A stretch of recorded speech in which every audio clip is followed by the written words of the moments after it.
લોકોને ઘરનું ઘર મળે તે માટે ગુજરાત હાઉસિંગ બોર્ડ સતત અવનવી સ્કીમ મૂકી રહ્યું છે, જેમાં લોકો ઘરનું ઘર મેળવે છે. પરંતુ આજે પણ કેટલાક એવા ઘરો છે કે જેમાં ઘરની છત મળી છે, પરંતુ ઘર નામે નથી થયું. ત્યારે શું છે કારણો ઘર નામે ન થવા માટેના, અને કેટલા લોકો એવા છે કે જેમના માથે છત છે પરંતુ ઘરના દસ્તાવેજ નથી. ઘરના દસ્તાવેજ માટેના કેવા કેવા પ્રશ્નો તેમને સતાવી રહ્યા છે, તે સમગ્ર માહિતી માટેનો આ અમારો અહેવાલ જુઓ. ઘરની છત છે પરંતુ ઘર નામે નથી.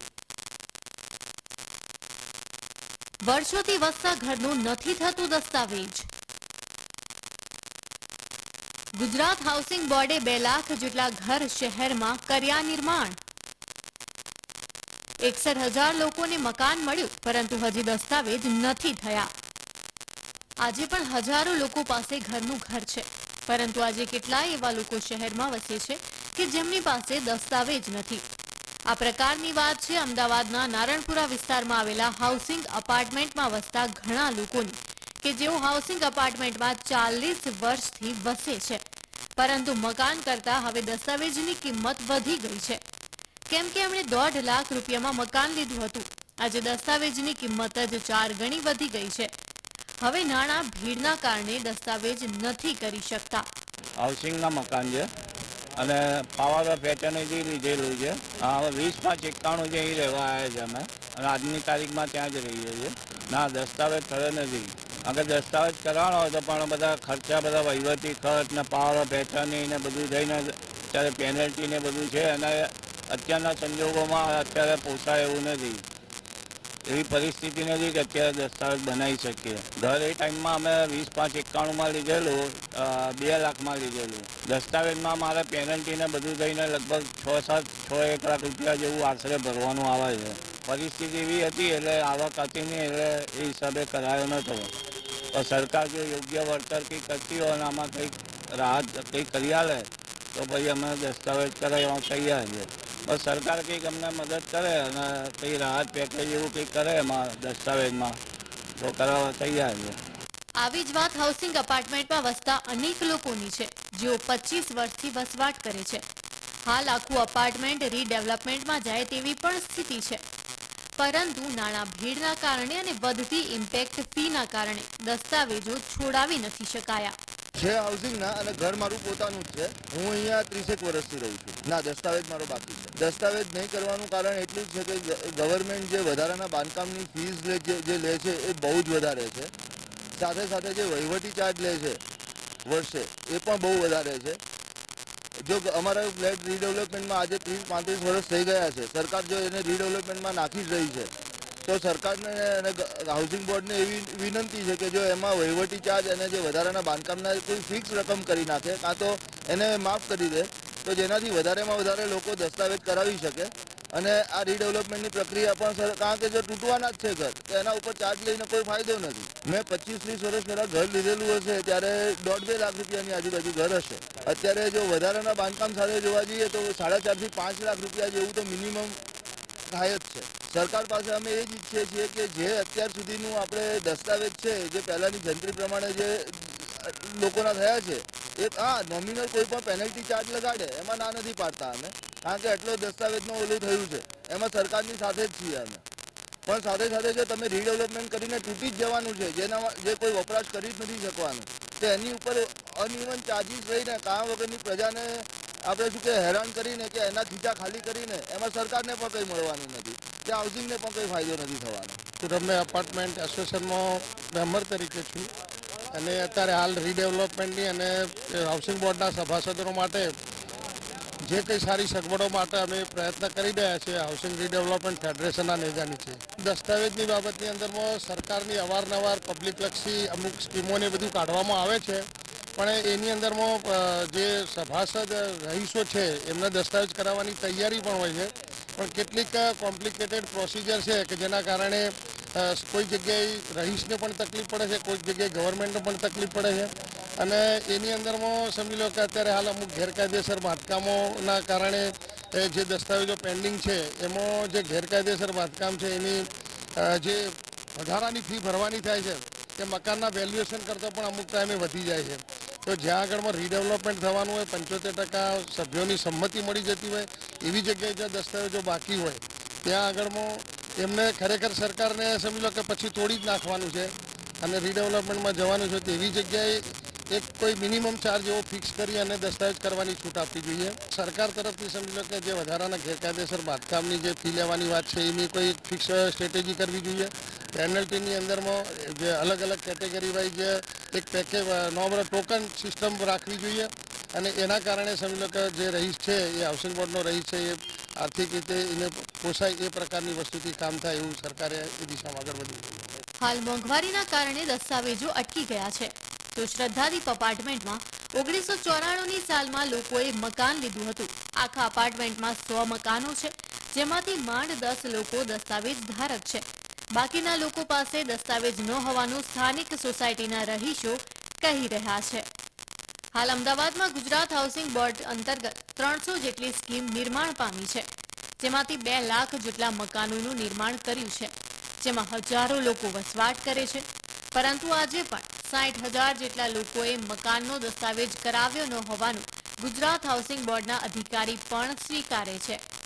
દસ્તાવેજો મુખ્ય બાબતોમાં નાણાં ભીડ, વારસાઈના પ્રશ્નો તેમજ બાંધકામ તેમજ વધતા વહીવટી ચાર્જ તેમજ વધારાના બાંધકામના પ્રશ્નો મોખરે છે. આ પ્રશ્નો અંગે ગુજરાત હાઉસિંગ બોર્ડ દ્વારા અનેક રજૂઆતો છે, તેમજ સરકાર સમક્ષ પણ લોકો દસ્તાવેજ કરી શકે તે માટે કરીને ફિક્સ નિર્ધારિત માટે રજૂઆત કરી હોવાનું લોકો કહી રહ્યા છે. લોકોને પોતાના ઘરનું ઘર મળે તેના માટે ગુજરાત સરકાર અવનવી હાઉસિંગ બોર્ડની સ્કીમ લાવતી હોય છે.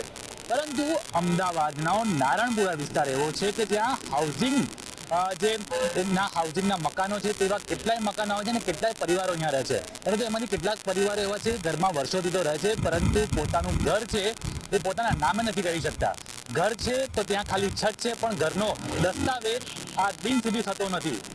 વર્ષો પહેલા તેમણે ઘર લગભગ ખૂબ જ ઓછી કિંમતમાં લીધું હશે, પરંતુ આજે તો દસ્તાવેજ કરવા જાય છે તો ઘર કરતાની વધારે કિંમતનો દસ્તાવેજ થાય છે, તેના કારણે દસ્તાવેજ કરી શકતા નથી. અને આપણી સાથે આ વિષય ઉપર જે ગુજરાત હાઉસિંગ બોર્ડના જે ફેડરેશનના એક સદસ્ય છે સંદીપભાઈ સાથે વાત કરીશું કે કયા પ્રકારની તકલીફો લોકોને આવી રહી છે, સરકાર પાસેથી આ લોકો શું ઈચ્છી રહ્યા છે, રીડેવલપમેન્ટ થાય તો રીડેવલપમેન્ટનો પરફોર્મન્સ કેવો હોવો જોઈએ, અથવા તો ખાસ કરીને દસ્તાવેજ માટે કયા નિયમો છે તે એકદમ સરળ હોવા જોઈએ જેને કારણે લોકોને પોતાના ઘરનો દસ્તાવેજ પોતાના નામે થાય.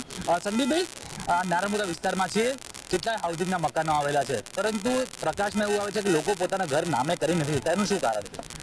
એનું સૌથી મોટું કારણ છે કે હાઉસિંગ બોર્ડની અંદર મોટાભાગે મધ્યમ અને લઘુ વર્ગના લોકો રહેતા હોય છે, એટલે એમનું આર્થિક ધોરણ છે એ ખૂબ ધ્યાનમાં રાખવું જરૂરી છે. સરકારે આજથી 25-30 વર્ષ પહેલા જ્યારે બી હાઉસિંગ બોર્ડની કોલોનીમાં મકાન બનાવીને આપ્યા ત્યારે કિંમત ઘણી ઓછી હતી, બરાબર, ને બધાને પોસાતું હતું. પણ તે સમયની પરિસ્થિતિને ધ્યાને રાખી દસ્તાવેજ કરવાના કોઈને રહી ગયા હોય એવા લોકો અત્યારે દસ્તાવેજ કરવા જાય તો જરૂરિયાતે આટલા વર્ષના પીરિયડમાં એમને મકાન થોડું ઘણું મોટું બનાવી દીધું હોય અને પછી દસ્તાવેજ કરવા જાય ત્યારે અત્યારે વર્ષ દીઠ જે વપરાશ ચાર્જ છે એ લગભગ પર યર 1,000 રૂપિયા છે. તો આજે 25-30 વર્ષ પછી જાય તો 25-30 હજાર રૂપિયા એ લાગે છે, તો એના કારણે દસ્તાવેજ કરવામાં તકલીફ પડે છે. બીજું એક વસ્તુ એ છે કે પાવર ઓફ પેટર્નથી ઘણા લોકોએ મિન દરમિયાન મકાનો ખરીદ્યા છે, તો પર પાવર ઓફ પેટર્નની 20,000 રૂપિયા ચાર્જીસ લાગે છે. હવે 4 કે 5 ટ્રાન્ઝેક્શન વચ્ચે થયા હોય તો લાખેક રૂપિયા જેવી કોસ્ટ આવી વધી જતી હોય છે, જેના કારણે બી એક બર્ડન આવે છે મધ્યમ વર્ગના લોકો ઉપર, તો એ દસ્તાવેજ કરાવવા માટેની પીછેહટ કરે છે.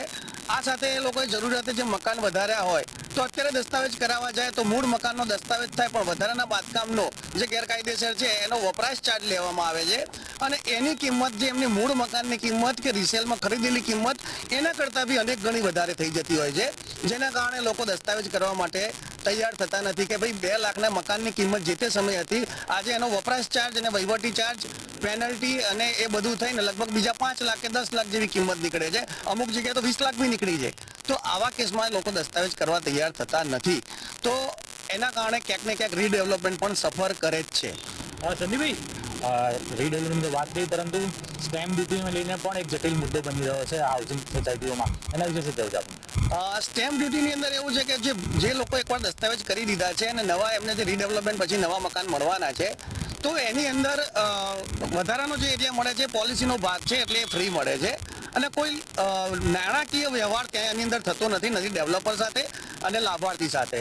તો ટેકનિકલી આની ઉપર કોઈ બી પ્રકારની સ્ટેમ્પ ડ્યુટી લાગવી ના જોઈએ. અને જો કદાચ સરકારના કોઈ પ્રાવધાનની અંદર લાગતી બી હોય તો મધ્યમ વર્ગના, આર્થિક રીતે પછાત વર્ગના લોકો જે છે તો એમને આની અંદરથી માફી આપવી જોઈએ. કારણ કે જે હયાત સભ્યો છે એ આટલા વર્ષોથી અહીંયા સ્થાયી થયેલા છે, એ પોતાનું આટલા વર્ષોનો જગ્યાનો ત્યાગ કરી બીજી જગ્યાએ મૂવ થાય છે અને નવા મકાનમાં આવવાના છે. તો જેમ પ્રાઇવેટમાં તો કોમ્પેન્સેશન બી મળે છે, તો એને ક્યાંક ને ક્યાંક મેનેજ કરી શકાય. હાઉસિંગમાં એવો કોઈ બેનિફિટ મળતો નથી, પોલિસીની મર્યાદાની બહાર કાંઈ મળતું નથી.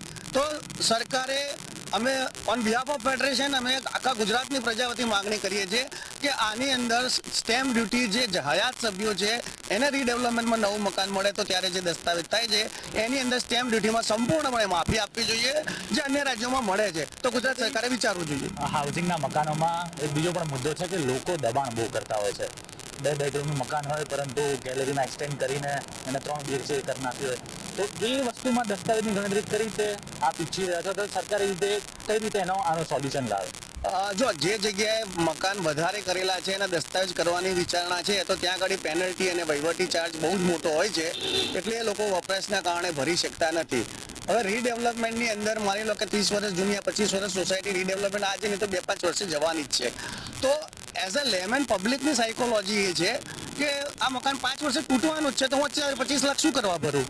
તો ખરેખર હવે સરકારે એવું કોઈ ફિક્સ એમાઉન્ટ લાવવી જોઈએ કેટેગરી વાઇઝ, LIG, MIG અને HIG કેટેગરીની અંદર, કે એક નાની ફિક્સ એમાઉન્ટ ભરી એમનો જે બી બાંધકામ છે એને લીગલાઇઝ નથી કરવું પણ મૂળ મકાનનો દસ્તાવેજ કરી આપે, જેથી કરીને રીડેવલપમેન્ટમાં જે ટકાવારી છે એ ટકાવારી ધીરે ધીરે વધતી જાય. એટલે સરકારે એવું કોઈ પેકેજ લાવવું જોઈએ જેની અંદર સ્ટેમ્પ ડ્યુટી માફી આવી જોઈએ આવનારા દસ્તાવેજમાં. અને પર્ટિક્યુલર દસ્તાવેજ માટે જો વાત કરીએ તો એની અંદર વહીવટી વપરાશ ચાર્જ મિનિમમ કરી દેવો જોઈએ, ફિક્સ કરી દેવો જોઈએ. વધારાના બાંધકામનો વપરાશ ચાર્જ જે છે એ બી એકદમ લઘુત્તમ કરી દેવો જોઈએ અને ફિક્સ કરી દેવો જોઈએ. પાવર ઓફ પેટર્નની નંબર ઓફ હોય તો બી સિંગલ પાવર ઓફ પેટર્નની ગણી અને ફિક્સ ચાર્જ લઘુત્તમ કરી દેવો જોઈએ. જો આ બધી જ વસ્તુઓ મિનિમાઇઝ કરવામાં આવશે તો પબ્લિક દસ્તાવેજ કરવા માટે તૈયાર થશે, કારણ કે એમના ખીચાનું ભારણ ઘટી રહ્યું છે. અને કોરોના કાળ પછી બધાની પરિસ્થિતિ બહુ જ ખરાબ થઈ રહી છે. એ લોકો અત્યારે પરિસ્થિતિ એવી છે કે પૈસા ભરી શકે એમ નથી. સરકારની ગયા વર્ષની જે અત્યારે પોલિસી ચાલી રહી છે દસ્તાવેજ માટેના પેકેજ, એની અંદર બી નીરસતા દેખાઈ રહી છે. તો ક્યાંક ને ક્યાંક પ્રજા પાસે પૈસા નથી, હાઉસિંગના રહીશો પાસે પૈસા નથી. તો રીડેવલપમેન્ટને બૂસ્ટઅપ કરવું હોય, ભવિષ્યમાં ગતિમાન કરવું હોય અને મોટા પાયે રીડેવલપમેન્ટને સફળ કરવું હોય તો સારામાં સારું દસ્તાવેજનું પેકેજ પબ્લિક લક્ષી લાવવું જ પડશે. સંદીપભાઈ, એક છેલ્લો સવાલ કે સરકાર પાસે તમે એક લાઈનમાં શું માંગણી કરી રહ્યા છો? સરકાર પાસે અમે એક લાઈનમાં એવું માંગણી રહ્યા છે કે દસ્તાવેજનું ખૂબ જ સારું પેકેજ, પબ્લિક લક્ષી ફિક્સ ચાર્જ વાળું નાનું પેકેજ આવે અને સ્ટેમ્પ ડ્યુટીમાં માફી આવે. ચોક્કસથી આ હતા હાઉસિંગ ફેડરેશનના જે સદસ્ય છે કે કયા પ્રકારની મુશ્કેલીઓ થઈ રહી છે. લોકોને ઘર મળી રહ્યું છે, છત મળી રહ્યું છે, પરંતુ પોતાના નામે મકાન નથી કરી શકતા. આ તો એક હાઉસિંગ બોર્ડની સોસાયટીની વાત છે, પરંતુ આવી નારાયણપુરામાં કેટલી સોસાયટીઓ એવી છે હાઉસિંગમાં જેમાં અનેક લોકો છે કે જે પોતાનો દસ્તાવેજ કરી નથી શકતા. કેમ કે વર્ષો પહેલાં જેમ આપણે કહ્યું ઓછા ભાવમાં લીધું ને અત્યારે દસ્તાવેજની કિંમત છે વધુમાં વધુ થઈ રહી છે. તો અત્યારે આ લોકો એક જ માંગણી કરે છે કે કોઈ સરકાર એવો સરળ નિયમ લાવે જેના કારણે અમને અમારું ઘર પાછું મળી જાય. આજે અમદાવાદના અનેક પરિવાર પાસે ઘરનું ઘર છે, પરંતુ દસ્તાવેજ ન હોવાના કારણે નામે નથી થઈ શક્યું, જેથી કચેરીના ધક્કા ખાવાની નોબત આવી છે. ત્યારે બાકી રહેલા દસ્તાવેજ મુદ્દે સરકાર નીતિ બનાવે તો ઘરના ઘરમાં વસતા લોકોને દસ્તાવેજ બની શકે અને શહેરીજનોને મારું ઘર છે તેમ તેઓ કહી શકે. કેમેરામેન ચંદ્રકાંત વોરા સાથે મહેદીપસિંહ રાઠોડ, નિર્માણ ન્યૂઝ, અમદાવાદ.